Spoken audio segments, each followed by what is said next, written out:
Bonjour à tous. Vous le savez, j'étais sur le terrain lors des manifestations des Gilets jaunes et une revendication émerge incontestablement, c'est le RIC. Il se trouve que cette question est maintenant abordée par les médias de masse pour en discréditer l'idée. Il m'a donc semblé intéressant de tourner cette vidéo pour clarifier les choses. C'est quoi le RIC? Le RIC, c'est le référendum d'initiative citoyenne, qui est un outil démocratique qui permettrait à nous tous collectivement de prendre des décisions concrètes qui auraient force de loi et seraient appliquées par l'État. C'est la démocratie au sens propre du terme, demos kratos, le pouvoir au peuple. Une fraction du peuple, sous réserve de réunir un certain nombre de signatures, pourrait déclencher un référendum, c'est-à-dire poser une question au peuple tout entier. S'engagerait alors un débat et le peuple rendrait sa décision, par oui ou par non, concernant la question posée.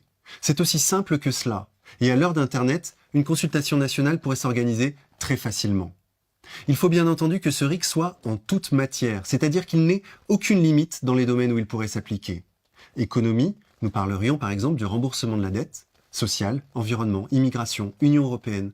Nous pourrions parler de tout et décider vraiment. Terminer les faux référendums que les parlementaires ne respectent pas. Terminer le pouvoir des représentants politiques qui trahissent leurs promesses une fois élus. Terminer les basses manœuvres en coulisses et les guerres qu'on paye. Nous aurions tous ensemble, collectivement, le pouvoir de dire oui ou non à telle ou telle décision que souhaiteraient prendre nos dirigeants. En réalité, nos dirigeants seraient plus nos dirigeants. Ils seraient ce qu'ils n'auraient jamais dû cesser d'être, nos mandataires, nos émissaires. En un mot, nos employés. Nous les payons, c'est pour qu'ils appliquent ce que nous souhaitons. Point final. Le RIC serait donc de 4 types. Abrogatoire, pour abroger une loi, par exemple une taxe injuste. Législatif, pour proposer une loi. Constitutif, pour modifier la Constitution. Et bien sûr révocatoire, pour virer un élu qui ferait mal son travail. Alors face à ça, on sort toujours du chapeau l'argument « Oui, mais le peuple n'a pas toujours raison ». C'est vrai, il n'a pas toujours raison. Mais nos élites encore moins. Regardez où nous en sommes. Regardez les guerres à travers le monde. Regardez la dette et la situation de faillite de notre pays. Ce sont eux qui nous ont mis dans cette situation catastrophique, qui nous ont mis la corde au cou. Il est absolument impossible que nous tous collectivement, nous fassions pire qu'eux. Nous devons avoir confiance dans l'intelligence collective. Nous ne sommes pas plus bêtes qu'eux, et certainement par notre nombre beaucoup moins corruptibles qu'eux.